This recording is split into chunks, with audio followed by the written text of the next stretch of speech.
Tov, les amis, on est à Daniel Perek Vav. On a refait une deuxième fois le Perek He la semaine dernière. Et là, on se remet dans Perek Vav. Alors, on a terminé le Perek He en disant que la même nuit, on avait fait on avait expliqué d'une manière assez large le moussag de Mehallel et Kodashim en lo halek le olam haba. Et la raison pour laquelle Belshazzar il est mort sur le coup, c'est parce que il avait pris les kelim du Beth Amikdash, il les avait méprisés.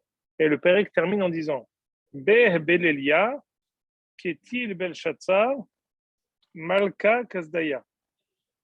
Cette même nuit, Belshazzar est mort.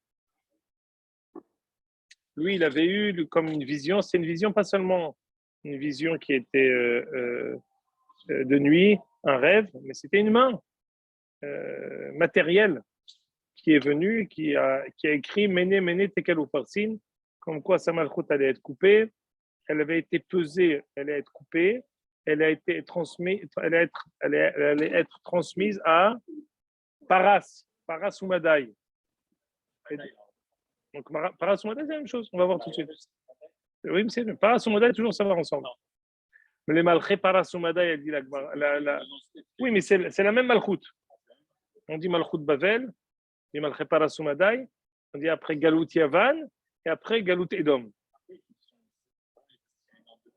On va voir ça plus tard, mais le Yesod, c'est que Paras ou Madaï, c'est la même entité. Quand on parle d'Arba Malchouyot, on a fait la vision de Nebuchadnezzar qui était un monstre en or, en argent,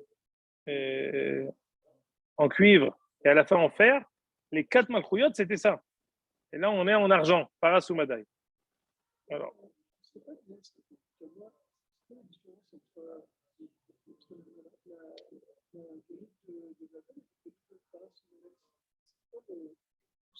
Alors, je répète la question. Quelle est la différence entre les Arba Malchouyot? On sait qu'on distingue les Arba Malchouyot en tant que 4 règnes qui vont asservir à Israël. On avait également expliqué que ces Arba Malchouyot, elles n'étaient pas un hasard, mais c'était quelque chose qui était fixé depuis presque la nuit des temps. Pourquoi? Parce qu'on dit Ve'aretz hayta tohu vavo ve'choshech al pnei tehom ve'ruach Elohim merachefet al pnei hamayim. Tohu Bavel bohu paras umadai ve'choshech ze Yavan al pnei tehom ze Edom ve'ruach Elohim merachefet al pnei hamayim ze rucho shel Mashiach. À l'occasion, quand on y arrivera, on étudiera la Akdama du Maharal au Sefer Or Hadash, où il explique de manière assez élargie et approfondie quel est le sens d'Arba Malchouyot. Mais la chose sur laquelle je veux mettre le doigt, c'est que d'abord, c'est les Arba Malchouyot, on avait aussi. Pourquoi on n'a pas compté aussi Mitzrayim dans les Arba Malchouyot? Alors, réponse très simple. Hazak Baruch. Merci, monsieur Daniel.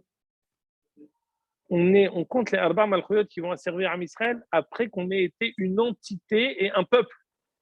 Les Mitzrim, c'est un autre livre. C'est le Sefer du Maharal qui s'appelle Gvorot Hashem. C'est la naissance de Am Israël. La naissance de Am Israël, c'est une paracha entière. Et elle a ses particularités, Mitzrayim. C'est Ervat Haaretz, c'est Goy Mikerev Goy. C'est l'inverse même de Am Israël pour pouvoir faire apparaître. C'est comme une vache. Quand on dit Goy Mikerev Goy, c'est Ubbar qui Ubbar Beyerech Imo. Il nous a sorti les entrailles de la. Donc on était vraiment, on faisait partie, on devait faire, comment dire, on devait faire se différencier, c'est ça le mot, se différencier une nation de l'inverse même d'elle. L'inverse même, la civilisation inverse, diamétralement opposée de Am Israël, le Homer le plus antithétique de Am Israël, pour pouvoir faire apparaître une Tzoura, il fallait l'inverse. C'est quoi ces Mitzrayim avec la Avodah Zara, avec les Arayot, Ervat Haaretz? C'est ça le symbole. Ici, après que le peuple ait été conçu et qu'il se soit consolidé avec un roi et avec un Beth Amikdash, arrive la première Malchut qui va asservir à Israël, qui est Babel, Nebuchadnezzar. On sait quand tu es maintenant. Cette question-là, elle est très importante. Quel est le rôle et quelle est la particularité de chacune des Malchut, chacune des Malchuyot? Qu'est-ce qui fait que l'une, elle est, qu'on a besoin de les partager en 4? Réponse. On le verra dans Perek Zayin. Parce que dans Perek Zayin, on va repartir en arrière et on va voir qu'il va y avoir un nouveau rêve des Arba Malchuyot sous une autre manière, sous une autre forme. C'est Arba Hayot. Il va y avoir une Haya comme ci, une Haya comme ça. Il va y avoir 4 Hayot, un Dov, un Esher. Et là, quand on va étudier justement ces 4 comprendre le caractère de chacune. Ouais, exactement. On va comprendre le caractère de chacune des Malchuyot à travers la Haya, l'animal à laquelle elle a été comparée. Et tu comprends? Donc ça, c'est Perek Zayin. Donc on attend, et attention, ça nous amènera, quand on commencera Perek Zayin, on verra que le Sefer Daniel, il est, d'une manière délibérée, il est dans le désordre. Parce qu'on va repartir en arrière vers Belshazzar. Pour arriver à ça, on va repartir. Là, Belshazzar est mort. On va passer à Dariavesh. Et après, on va repartir en arrière vers Belshazzar. Donc, on retourne en arrière. En tout cas, ici, nous nous trouvons dans la passation de pouvoir de Belshazzar, Bavel, à Dariavesh par Asumadai. Alors, on commence. Perek Vav. Dariavesh Mada'a. Kabel Malchuta. Kevar Shenin Shetin Vetarten. Dariavesh va recevoir la Malchut quand il avait 62 ans. Regardez ce que dit Rashi. Pourquoi on a besoin de nous dire quel âge il avait quand il est devenu roi? La Mamala Shnotav, Nomalcha Beyom Shenichnas Nebuchadnezzar Laechal Bimei Yehoyakim, Nolad Stano Dariavesh Migalut Yechonia. Ve'adkan Samech Bet Shana. C'est-à-dire que c'est extraordinaire toujours. Il y a toujours une ashgaha. C'est quelque chose qui nécessite un approfondissement, mais toujours on dit, la Gemara dans Kiddushin Perek Revi'i, Zara Hashemesh ou Va Hashemesh. Même chez les Hachamim, Akadosh Baruch Hu ne fait coucher le soleil de tel rave que s'il a fait rayonner, ou en tout cas, il a préparé la lumière qui va prendre le relais. Ici, c'est la même idée, mais d'une autre manière. Kadosh Baruch Hu, quand il a mis Nebuchadnezzar au pouvoir, à son apogée, le jour où il a mis à son apogée, il a déjà fait concevoir et naître celui qui va prendre le relais de sa malchoute. Donc pourquoi on dit que Dariavesh, il avait 62 ans? Pour te dire, non, sache, sa montée sur le podium, elle était prête avant. Elle était programmée, elle était préparée par Kadosh Baruch Hu avant. Avant même l'avènement, ou le jour où il a déclaré l'avènement, et ça c'est quelque chose, ça ne fait que nous consolider l'idée très solide que les Arba Malchuyot, c'est pas ici des putsch nationaux ou des renversements de régime qui peuvent être parfois aléatoires. C'est ici Akadosh Baruch Hu qui prépare, qui est Mamlich Melachim, qui prépare et qui fait selon chaque époque et chaque civilisation le moment juste et bon pour la continuité de l'apparition de son nom. Et là est arrivé le moment de Parasumadai et la descente du podium de Bavel. On sait aussi, et ça on l'a dit, qu'en fait la réussite de chacune de ces Malchuyot, elle correspond au moment où elle a servi à Israël.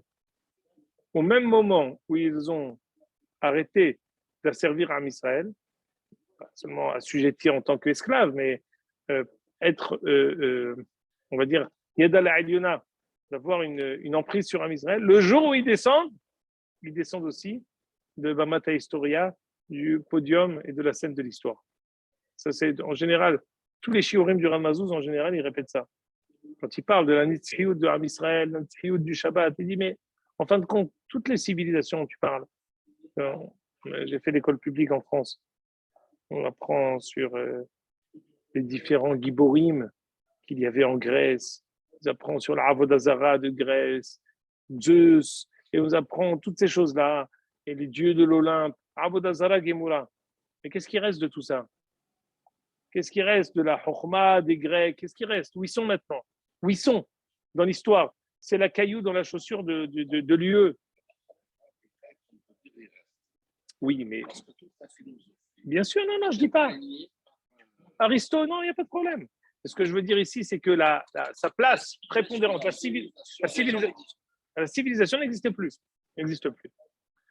De même pour Nebuchadnezzar, de même pour Parassou Madai. Et ici, on est dans Edom, on est encore dans Malchut Edom. C'est Bémet Edom qui porte la casquette, qui a le sceptre du pouvoir.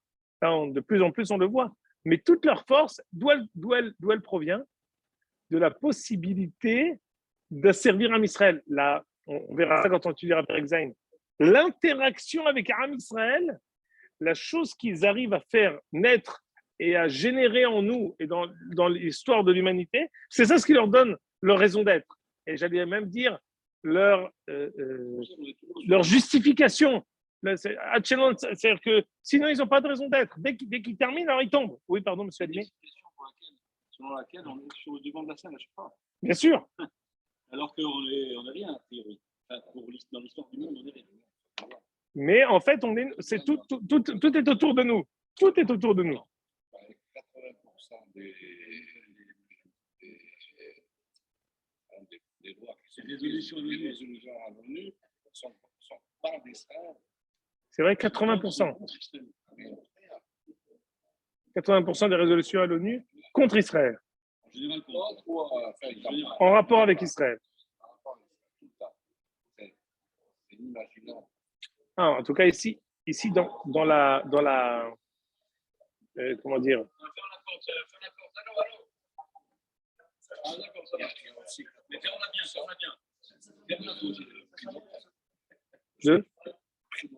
Bien sûr. Non, donc tout ça pour dire que ces malchouyot, quand on dit il avait 62 ans, on veut dire qu'en fait, tout était déjà, c'est la même, on le voit sans arrêt dans tout, et c'est aussi une ékouda très importante qui est l'histoire, elle vient faire apparaître un dessein divin. Tout ce qui est, tout ce que c'est Akadosh Baruch Hu qui pousse le tort, c'est-à-dire que l'histoire c'est comme un rideau et quelqu'un qui est derrière le rideau qui pousse sans arrêt. On a l'impression parfois que non, où allons-nous? Non. On n'a pas seulement la Avtaha qu'on aura la Géoula. On a aussi la conscience et l'intime conviction que c'est Akadosh Baruch Hu qui pousse et qui avance et qui fait progresser les choses vers quelque chose. Donc sur ça, c'était juste autour du passage qui dit Kevar Shenin Shitin Vetarten, il avait 62. Non, écoutez bien. Alors, je dis une agdama. Daryavesh était tzaddik. Ce n'était pas un rachat. À contrario de Nebuchadnezzar, de Belshazzar qui étaient des Rechaïm, l'un plus que l'autre, Daryavesh, non. Il était sympathisant Daniel. Il était même fan et admirateur de Daniel. Non, mais on va voir ici. La manière dont ça va se passer ici, que je vous dis déjà à la fin de l'histoire de ce Pérec.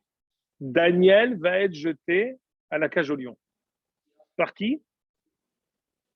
Par Daryavesh. Daryavesh va jeter Daniel dans la cage au lion. Pourquoi? C'est son ami. Il va dire, ses conseillers l'ont trompé. Comme dans toutes les histoires qu'on entend au fil de l'histoire. Les jaloux de Am Israël vont fomenter des coups contre les meilleurs conseillers pour prétexter qu'ils ont fauté. Et finalement, il va se trouver que c'est faux. Mais ici, c'est ce qui va se passer encore. Alors, on va voir. Écoutez, Pasuk Bet. Shfar Kodam Daryavesh. Vahakem al Malchuta le Hajar Pana Mea ve'Aisen Dileon de Chol Malchuta. Daryavesh, il va placer 100 des conseillers et des princes sur les 120 provinces sur lesquelles il règne. Alors, la Gemara dans Megillah a posé la question, mais pourquoi quand on compte les gens, hein, les rois qui ont régné sur le monde entier, on compte Nebuchadnezzar, Ahashverosh, pourquoi on ne compte pas aussi Dariavesh? La Gemara a dit parce qu'il en a manqué 7, Hazakubaro. Il n'en avait que 120. Non, ça veut dire, quand on dit 127 provinces, 120, 127, non, il avait 120. 120, c'est une shlemout donnée, mais en tout cas, c'était manquant. Et Ve'ela minhon, sur tous les princes, il en a choisi, il en a nommé 3 qui sont au-dessus de la mêlée. Sarchin Tlata dit Daniel Hadmin Nehon. Il a fait 3 vice-présidents, vice-rois. Parmi ces 3-là, il y avait Daniel.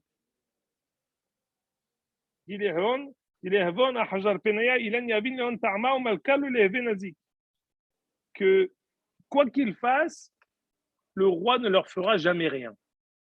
3 personnes qui sont au-dessus de la mêlée, parmi eux, il y avait Daniel. Alors, l'explication pshati de ce pasouk-là, elle est évidente. Belshazzar, il est mort en pleine nuit. Mais avant de mourir, qu'est-ce qu'il a fait? Il a promis à Daniel, je te donnerai le tiers. Je vais donner. Daniel dit non, c'est pas la peine. Moi, je fais ça pour Akadosh Baruch Hu, je fais pas ça pour le. Une fois qu'il a montré son intégrité, Daniel, finalement, Akadosh Baruch Hu, il va donner la possibilité à cette chose-là, Léophia. C'est pour ça qu'il va faire venir Dariavesh. Et Dariavesh, c'est ce qu'il va faire. D'où cette triple tête, cette triplette ici de 3, dont Daniel. Très bien. Pardon? Non, non, c'est un roi qui l'a tué. Ah oui, oui, oui, bien sûr. C'est Dariavesh qui va le tuer. On l'avait dit qu'il va être attaqué. On va dans le passage.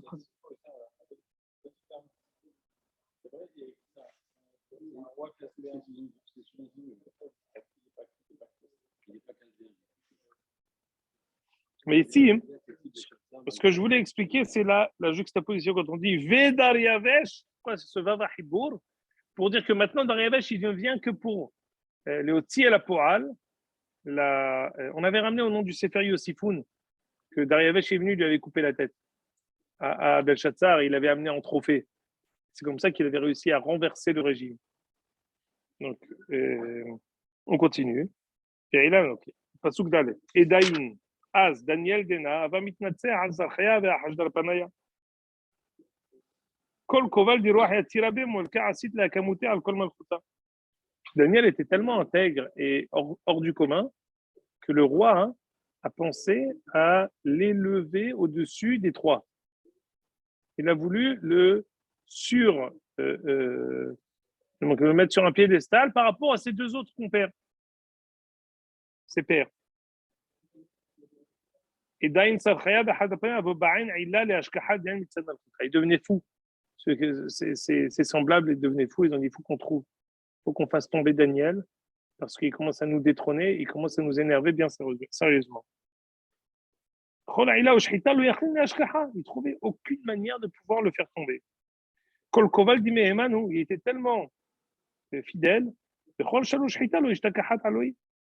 Chalou, c'est une shegia, il n'y avait aucune erreur qu'il commettait, donc ils n'arrivaient pas. Ils se sont dit, comment on va faire pour le faire tomber? Et Daïn, Gouvraya, Ilech, Amarin, Dilon, Ashkar et Daniel, Général, Koraïla, la haine, Ashkarna, Loï, Bedat, on voit que dans son intégrité par rapport à la Malchoute, on n'arrive pas à trouver quoi que ce soit. Alors on va essayer de trouver quelque chose dans sa religion. On va essayer de le faire tomber dans sa croyance.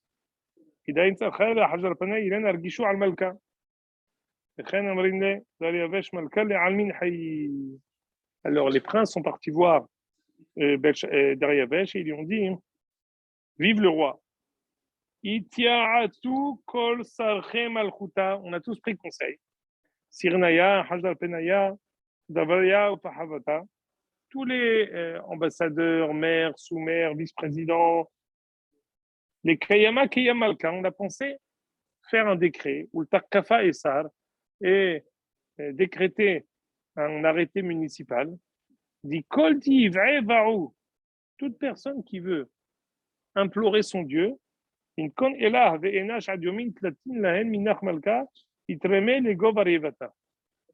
personne qui va se demander aucune demande à qui que ce soit, n'importe quel dieu ou qui que ce soit, autre que toi, Dariavesh, il va être jeté dans la cage au lion. Donc ils ont compris que Daniel, sa force, c'était la prière. On a vu que lorsqu'il a eu, quand il a trouvé le rêve de Nebuchadnezzar, il a dit à Hanan Shalvazareh, je dois prier. Priez pour moi, vous aussi, moi aussi, je dois prier.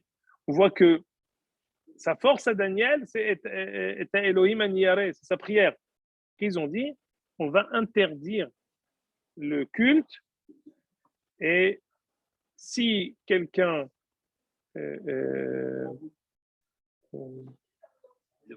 déroge à cette règle, il va être jeté à la cage au lion. Ki'an Malkat Ekim et Sarah Vitershum Ketava écrit que personne ne devra changer ce décret. Donc, Dariavesh, il a obtempéré, il a écrit cet arrêté. Et Daniel, qui dit quand il a entendu ce décret, qu'est-ce qu'il a fait? Il est rentré chez lui. Alors qu'il avait les fenêtres ouvertes.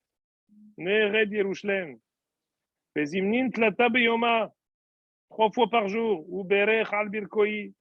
il se prosternait, il priait, il reconnaissait, il était reconnaissant, il disait des louanges à son Dieu, comme ce qu'il le faisait auparavant. C'est-à-dire que Daniel, qu'est-ce qu'il a fait? Il n'a rien changé. Alors, c'est d'ici qu'on apprend plusieurs choses. Première halakha, c'est mieux qu'il y ait des fenêtres dans les synagogues. Les chevin petihan, il faut des fenêtres.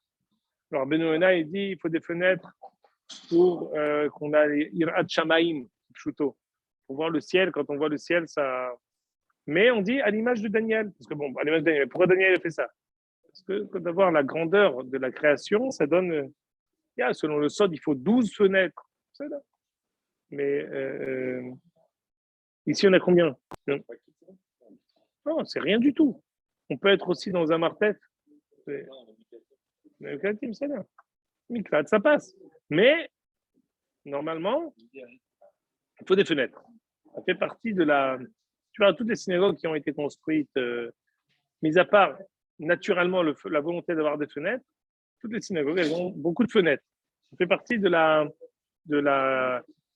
l'architecture naturelle d'une synagogue. Ça, on apprend de. Pardon? Qu'est-ce qui se passe dans les églises? Il n'y a pas de fenêtre? C'est des trucs qui sont là pour décorer. Il n'y a pas de fenêtre, pourquoi? Il y a parfois des fenêtres, mais c'est relativement sombre souvent. Ben oui, pour aller contre ce qui se passe dans les synagogues. Mais attendez une seconde. Et dans les tournelles, les trucs, il n'y a aussi pas de fenêtre alors? C'est présenté comme des églises. C'est une synagogue, c'est une église, c'est pas?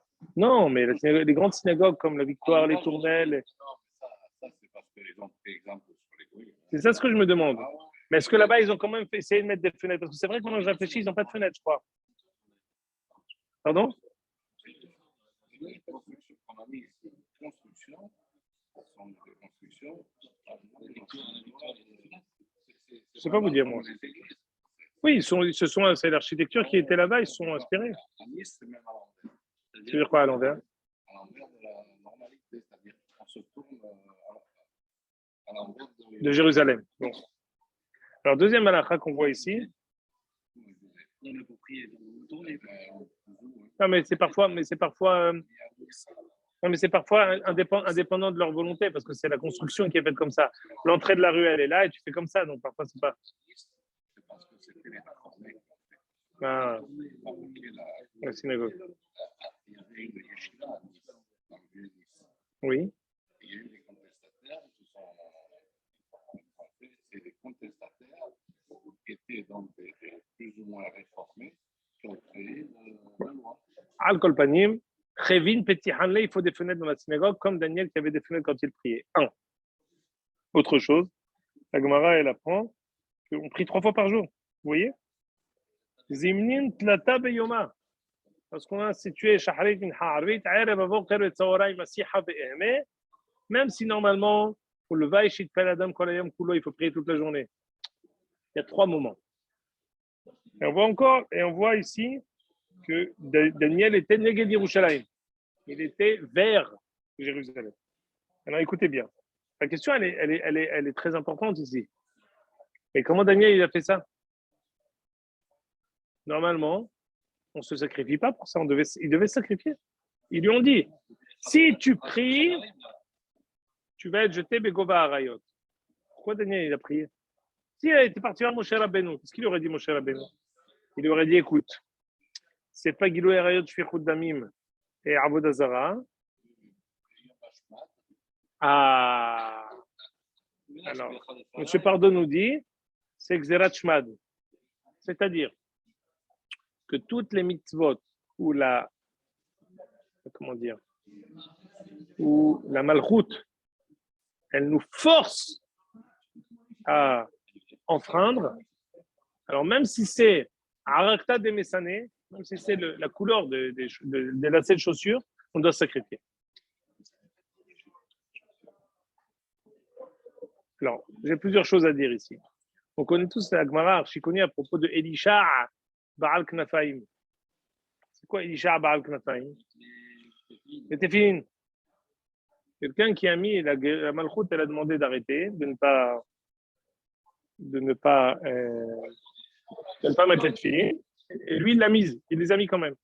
Et là-bas, les Rishonim, même si c'était Xerat Shmad, les Rishonim disent là-bas que quand c'est mitzvot assez,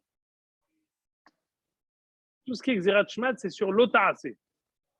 Mais sur mitzvot assez, comme tu enfreins Beshev et Alta'ase, qu'est-ce que tu fais? Tu t'abstiens de faire. Il y a que même Xerat Shmad, tu ne dois pas. Donc il faut essayer de comprendre qu'est-ce qu'a fait Daniel ici. Daniel, il s'est sacrifié. Oui, mais il ne faut pas paressia, M. Halimi. Il y a deux choses. Il y a paressia, toutes les avérotes, elles sont devenues Hilul Hashem, ou alors, même de manière privée, mais c'est quelque chose qu'on te force à annuler. À ce moment-là, Xerat Shmad, même si c'est de manière privée, on doit se sacrifier. Il ne faut pas forcément être devant 10 personnes. Et là, on a interdit à tout le monde. Donc, mais c'était dirigé sur lui. Mais c'était tout le monde. On verra. Pardon? Oui. Mais c'est l'ota'ase. Chez lui. Même. Mais personne ne le voit. Ah. Il n'est pas en train de passer l'ordre du roi. Premier tirage de M. Halimi, il n'allait pas s'imaginer. Lui, il était Messiah Lefitoumo. Il s'est dit, bon, le premier jour, ça va passer, il n'y aura personne qui m'attendra. Et ils ont pris la main dans le sac. Mais bien sûr, qu'est-ce qui est marqué? Le passage qui nous dit, et Daniel est rentré chez lui. Le passage raconte, lorsque Daniel a entendu ce décret, il est rentré chez lui, il a prié comme ce qu'il avait l'habitude de faire avant les fenêtres ouvertes. Exactement. On continue, peut-être qu'on reviendra sur ça plus ultérieurement. Et Daniel, donc bien sûr, ces personnes mal intentionnées qui voulaient avoir l'attention de Daniel et qui voulaient donc faire trébucher Daniel. Ils ont vu Daniel faire des supplications devant Akadosh Baruch Hu. Et ils ont couru tout de suite vers le roi pour lui dire toute personne qui se tournera vers n'importe qui autre que toi, le roi, la haine, minachmalka, sauf toi, il trémait les govar yevata, il va être jeté dans la cage au lion. Bien sûr, si quelqu'un enfreint ce décret, il devra être jeté et govar. Tu sais, celui qui a enfreint cette gezera, ce décret, c'est Daniel, Yehoud, le juif. Il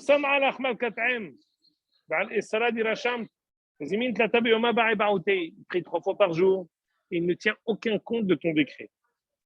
Et Daïn Malka, Kedim illeta shema sagi be'esh aloi. Il était très déçu quand il a entendu ça, très en colère. Ve'al Daniel Sam Bal les Chazavouté. Il a commencé à réfléchir. Sam Bal, Sam lève, il a essayé de savoir comment il va réussir à tirer Daniel de cette mauvaise passe. Pour lui, c'est une catastrophe. Ils lui ont tendu un piège. Le piège s'est refermé sur lui. Il se voit d'Ariavesh, il dit, mais c'est un piège qui s'est refermé sur moi. Moi, je voulais en aucun cas. Daniel, moi, je voulais lui donner une promotion. Je voulais qu'il soit promu vice-roi. Et là, je me rends compte que je vais devoir le jeter à la cage au lion. Il a tout essayé pour le sauver. Il lui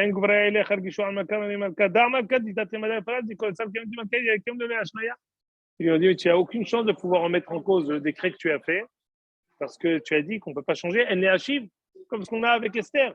Qui chetav, elle n'est Hachiv. Et Dain Malka. Amar ve'aitiv li Daniel. Urmo le gubad yarevata. Ani Malka ve'amar Daniel elahar di'an palachle bitedira ou ishdina. Qu'est-ce qu'il dit Dariavesh à Daniel avant qu'il rentre dans le Gubad yarevata? Le Dieu que tu sers, que tu vénères, ou Yishezevinach, c'est lui qui te sauvera. La Gemara dit Lo tehe birkat ediot kalla sha'are de Rayot, de David et de Daniel. Quel raya de Daniel? Parce que Dariavesh a béni Daniel avant qu'il rentre dans le Gova Rayot, et ça s'est réalisé. Non, c'est assez étonnant parce que, à votre avis, pourquoi il a été sauvé, Daniel? À cause de la bracha de Dariavesh? Ou s'il n'avait pas béni, ça n'aurait pas marché? Il m'a dit, Mikan, Shedo Tehe Birkat Ediot Kala. C'est pas grâce à lui. Mais Agnen, on voit que la Gemara dit non. Il avait sa part de mérite dans la Hatzala de Daniel. La bracha d'un goy, c'est également un. Alors, je vais rajouter quelque chose encore avant de continuer. Ce que vous dites, on avait dit que la raison pour laquelle Daniel n'est pas allé dans la fournaise ardente, on avait donné 3 raisons. D'abord, on avait dit, pardon, pour ne pas faire de l'ombre à Hanan, Mishaël et Azaria. Autre chose, je dis parce qu'il a eu peur de brûler. Parce que Nebuchadnezzar a fait une idole. Et lui, il s'est enfui parce qu'il s'est dit peut-être que je n'aurais pas le mérite. Donc, fondamentalement, Daniel se voit comme quelqu'un qui n'a pas le mérite. Non, ce que je veux vous dire ici, c'est que on est après coup. Mais sur le papier, Daniel, une première fois, il n'a pas été appelé pour une telle épreuve. On l'a mis que Hanan, Mishaël et Azaria. Et d'autant plus que même si Hanan, Mishaël et Azaria ont été sauvés, ici, c'est possible qu'il n'aurait pas été sauvé. Pourquoi? Parce qu'il était tout seul. Là-bas, ils étaient 3. Toute la raison pour laquelle ils ont été sauvés, peut-être parce qu'ils étaient 3, mais lui, peut-être s'il avait été tout seul, comme ce qui s'est vraiment passé, il n'aurait pas été sauvé. Alors écoutez bien. Une question à vous poser. Par quel mérite il a été sauvé, Daniel? Et là, je vous repousse dans vos retranchements du début du livre. Quel a été, pardon? Ouais. Comment il commence le livre de Daniel?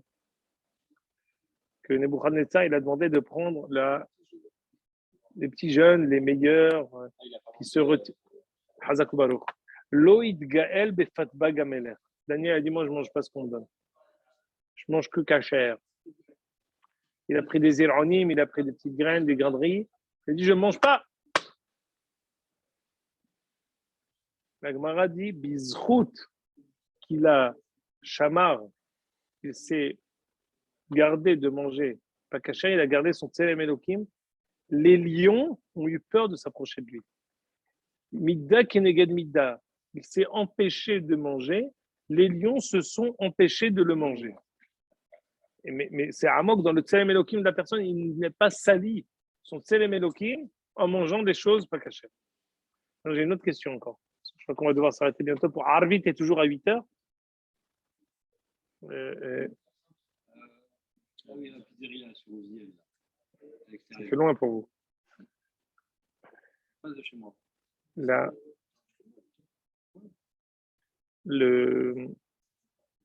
c'était quel moment des années les Daniel, des Gouba, des Ariavata, Aninan?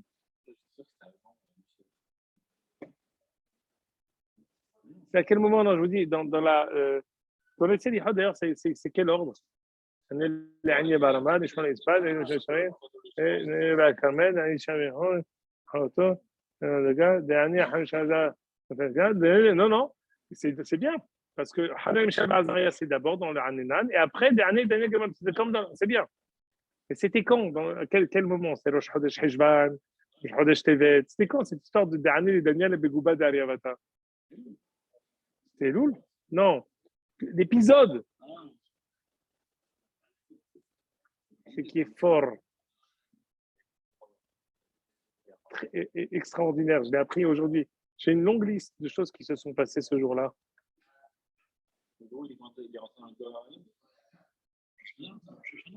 Léla Seder. Je vais vous dire ici, il y a un midrash qui nous dit même que Habakouk, Hannavi, il est parti avec lui pour faire Léla Seder. Ils ont fait là-bas Léla Seder avec comme. Donc, avec eux, il y avait les lions qui étaient autour d'eux. Ils mangeaient matzah ou maror. Voilà, extraordinaire. On va voir ça ici. On continue. Le Habakouk, c'est le Rassag qui nous dit ce Hiddouch-là. On va essayer de gagner quelques psukim, mais on va essayer de le voir écrit. Ils ont mis une grande pierre, mais Soumat al-Pun Gouba, qu'ils ont mis devant la cage au lion. Ils ont tout fait pour que plus personne ne puisse changer d'avis, que personne ne puisse l'ouvrir jusqu'au moment où Daniel allait être mangé. Et le roi, il est parti dormir sans manger. Il était bétaranite. Il y avait tellement de tsahar que son meilleur conseiller, que sa meilleure recrue de la royauté allait mourir. Il est parti dormir bat tavat. Bat, il est parti dormir tavat en jeûnant. Personne n'est venu devant lui, il n'a pas réussi à dormir. Le roi s'est levé aux aurores. Il a vite couru devant la cage au lion. Donc, il les Gouba, quand il s'est approché de la cage, les Daniel, il a crié Daniel en pleurant. Daniel! Il ne s'est pas imaginé, il a tenté sa chance. Il n'avait pas tellement de conviction qu'il allait trouver qui que ce soit.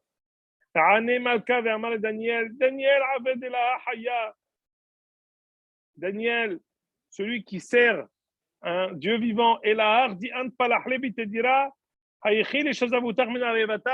que le roi que tu as servi a pu te sauver de la cage au lion? Et Daniel, Daniel, il lui répond, vive le roi! Il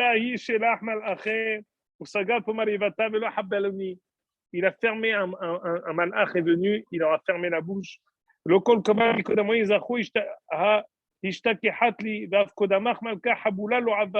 eu aucune égratignure, rien ne s'est passé. Il était fou de joie. Daniel Amar, il a tout de suite demandé de faire sortir Daniel de la cage. Et comme Daniel a été fidèle à Kadosh Baruch Hu, il n'a pas eu une égratignure. Est-ce que vous avez la salle ou vous ne l'avez pas?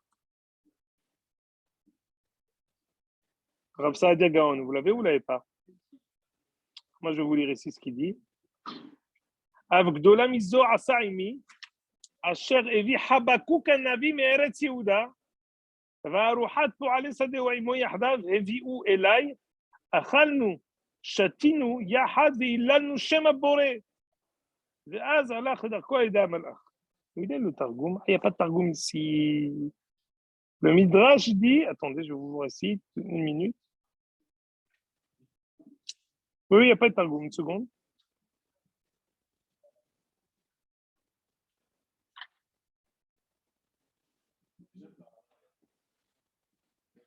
Donc il dit qu'il a amené, je vais vous le ramener la semaine prochaine, je vais vous amener ce midi. Il a fêté avec Habakkuk, Achalnu, Shatinu, Vehilalnu, c'est quoi? Achalnu, Massa, Hilalnu, Shatinu, Arba Kosot, Hilalnu, Amarnu et Ta'alef. C'était l'El Seder. Le soir où il a été sauvé, c'était l'El Seder. Et donc tout de suite, juste après, Dariavesh. Oui, justement, il y a un Yotzer des Rishonim de Ashkenaz qui disent le deuxième jour de Shavuot, parce que nous on dit à Shavuot, ah, c'est le Midrash sur Tefillah Habakkuk Navi al Shigionot. Habakkuk, c'est étonnant, parce que Habakkuk, normalement, il est à la fin de Melachim Bet. Donc, il a pu, oui, mais il a pu, non, c'est bien, ça correspond. Non, c'est bien, c'est pendant cette période-là. Non, ça peut exister. Parce que là, entre la destruction du premier et la construction du deuxième, c'est très bien. Si on dit Heskel, c'est tout à fait plausible. Donc, bon, la semaine prochaine, je vais vous amener ça. Mais on voit ici la force de ce Lel Shimurim et la force de Daniel. On va essayer de compléter la question comment Daniel s'est sacrifié et le zéchout extraordinaire qu'a eu Daniel d'être sauvé de cette Gouba d'Arevata à Adkan. Il y en avait plusieurs.